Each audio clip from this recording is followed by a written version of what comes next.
The story begins in 1998.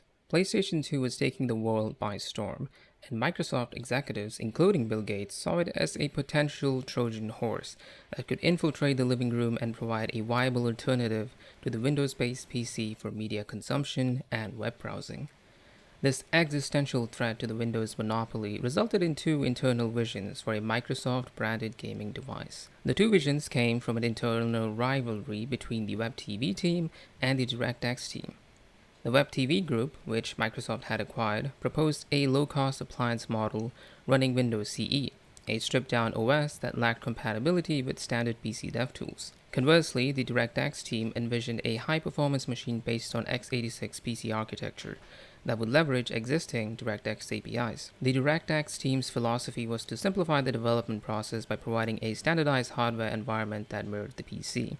To prove their concept, the engineers famously disassembled Dell laptops to construct a functional prototype. This approach was to lure developers who were frustrated by the complex proprietary architectures of the PlayStation 2 and Nintendo GameCube. Kevin Bachus was instrumental in defending the vision that the hardware should be economical and suitable for developers, resisting internal pushes for a high-end, prohibitively expensive machine. The fate of the Xbox was decided on February 14, 2000, in a meeting dubbed the Valentine's Day Massacre.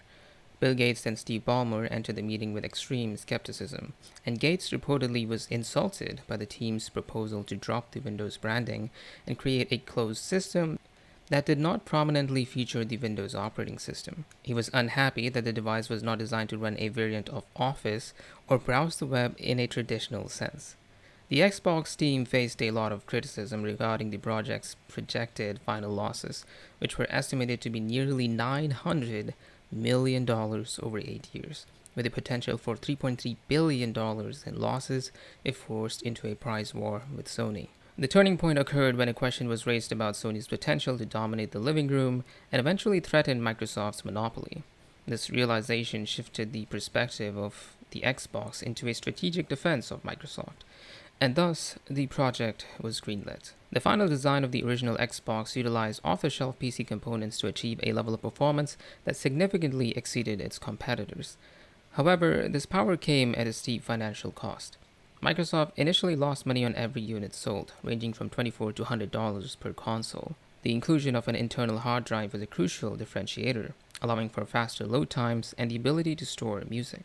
The Web TV faction had urged for the removal of the hard drive to save costs, but the team argued it was essential to differentiate it from the PS2. Late in the design phase, Intel had secured the contract for the CPU after Paul Otellini convinced Bill Gates that Intel could provide better terms than AMD.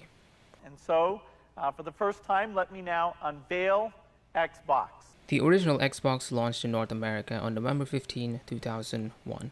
Accompanied by marketing that positioned it as a premium, powerful machine for hardcore gamers. While the hardware was impressive, the console's early success was linked to the acquisition of Bungie and its flagship title, Halo Combat Evolved. In 2000, Microsoft acquired Bungie, a developer known for Mac and PC games. This proved to be one of the most pivotal moves in the brand's history, as Halo became a cultural phenomenon, proving that first-person shooters could be successfully translated to consoles with high-fidelity controls and cinematic storytelling. The title established the Master Chief as the face of the brand. By the end of its life, the sequel, Halo 2, had sold 8.4 million copies, becoming the best-selling game of the system. A year after launch in 2002, Microsoft introduced Xbox Live. Unlike the fragmented online efforts of Sony and Nintendo at the time, Xbox Live was a centralized, subscription-based service that required a broadband connection. This was a risky bet, as broadband adoption was still limited in 2002. However, the service's robust features, including a unified friends list and voice chat, set the standard for online console gaming. The original Xbox remained a financial challenge for Microsoft. Despite generating $1.4 billion in revenue by early 2005, the home and entertainment unit only posted an $84 million profit in that quarter, largely buoyed by the release of Halo 2. CFO John Connors warned at the time that the division would not achieve consistent profitability until late 2006 or 2007. Emphasizing that the first generation was more about building brand recognition than immediate profit. The Xbox 360 launched in November 2005 and represented Microsoft's most successful attempt at capturing the market share from Sony.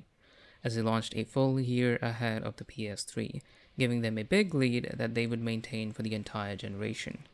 The Xbox 360 moved away from x86 architecture in favor of a custom PowerPC-based tri-core CPU codenamed Xenon, and a revolutionary ATI-designed GPU codenamed Xenos, which featured a unified shader architecture. The hardware jump allowed for high-definition graphics, making a significant leap, but the design process was hurried, leading to insufficient testing of the thermal properties of its new components. The Xbox 360 became a hub for third-party developers, as the ease of development on the system combined with the robustness of Xbox Live made it the preferred platform for multi-platform blockbusters. However, this success was nearly derailed by the Red Ring of Death. The issue was characterized by 3 flashing red lights on the console's power button, indicating a hardware failure. Microsoft revealed in 2021 that the root cause was the cracking of solder joints inside the GPU package caused by the thermal stress of heating and cooling when the system was power cycled. This was exacerbated by the switch to lead-free solder to meet European environmental standards. The estimated cost for repair and shipping totaled approximately $1.15 billion, which was approved by then CEO Ballmer, who recognized that failing to address the issue would kill the Xbox brand. A significant portion of this cost, amounting to roughly $240 million, was paid to FedEx to manage the logistics of shipping to and from customers. The crisis was abated in 2009 with the release of the Jasper motherboard revision and the subsequent launch of the slimmer, more resilient Xbox 360S in 2010. In the latter half of the 360's life cycle, Microsoft launched Kinect, a controller-free motion-sensing camera.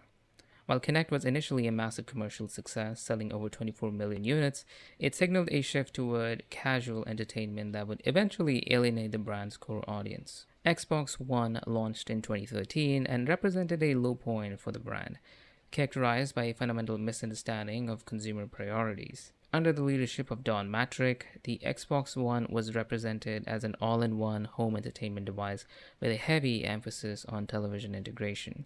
TV, TV, TV.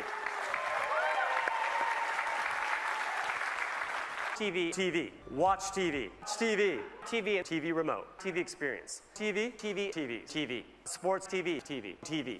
The reveal event was overshadowed by proposed DRM policies, including a 24-hour internet check-in requirement and restrictions on the use of second-hand game discs, something even PlayStation joked about, as you were able to freely use second-hand discs and share them on PlayStation consoles. The backlash was exacerbated when Microsoft employee Adam Orth dismissed concerns on Twitter with the hashtag #DealWithIt, leading to people being very upset, to say the least. Following intense opposition, Microsoft performed a complete reversal of these policies, dubbed the Xbox 180 by the people, just weeks after E3 2013. The console was also $100 more expensive than PS4, as it was sold with a mandatory Kinect bundle. Don Mattrick left Microsoft on July 1st, 2013 to join Zynga, leaving the division in a state of crisis just months before the console's launch. Phil Spencer took over as the head of Xbox in March 2014, initiating a multi-year effort to rebuild trust by focusing on gaming-first messaging and backward compatibility. Despite these efforts, the Xbox One sold approximately 58 million units, significantly trailing the PlayStation 4. The Xbox Series X and Series X launched in November 2020 and marked a departure from the console war mentality, as Microsoft shifted its primary metric of success to monthly active users and the subscription growth of Game Pass. Microsoft launched 2 distinct consoles simultaneously to capture different market segments. The Series X was designed to be the most powerful Xbox yet, while the Series S was a lower-cost all-digital alternative. This generation featured the Xbox Velocity architecture, which used a custom SSD and hardware decompression to eliminate load times and enable quick resume for games. Microsoft continued to subsidize hardware costs this generation, losing about $100 to $200 on each unit sold. The centerpiece of their strategy was Xbox Game Pass, which grew to 34 million subscribers by 2024 and surpassed 40 million by 2026. By offering first-party games on the day of their release, Microsoft changed the value proposition of its platform. To secure this content, Microsoft embarked on a series of unprecedented acquisitions. In 2020, Microsoft acquired ZeniMax Media for $7.5 billion, bringing the Elder Scrolls and Fallout franchises under the Xbox umbrella. This was followed by a $68.7 billion acquisition of Activision Blizzard in 2023, the largest in gaming history. This move gave them control over Call of Duty and World of Warcraft, but also the mobile gaming giant behind Candy Crush. However, despite these acquisitions, there were project failures, cancellations, and studios being closed down. The management of Halo underwent a transition after Bungie split from Microsoft in 2007. Bonnie Ross founded 343 Industries to oversee the franchise, arguing against turning Halo into a quick cash cow. Under her leadership, the studio expanded Halo into other media outside gaming, but struggled with technical issues at launch, most notably with the Master Chief Collection and the delayed Halo Infinite. As of 2025-26, the Xbox ecosystem has evolved into a multi-device platform. While the console unit sales of Xbox Series X and S trailed behind even the Xbox One at the same point in their life cycle, the revenue from content and services has reached record highs, with total gaming revenue reaching $21.5 billion in 2025. And while Game Pass subscribers have grown significantly, recent changes with pricing have left many people dissatisfied, with Day One launches now being locked behind the highest tier of subscription, and the base tier having only a small selection of games rather than the entire pass like before. Were the two blinded by greed, seeing the number of Game Pass users, and burned the goodwill they had spent so long creating? Or was it the right time for them to cash in on decades of investment in the gaming sector? Only time will tell. I am Darknod, and that was the story of Xbox. Thanks for watching.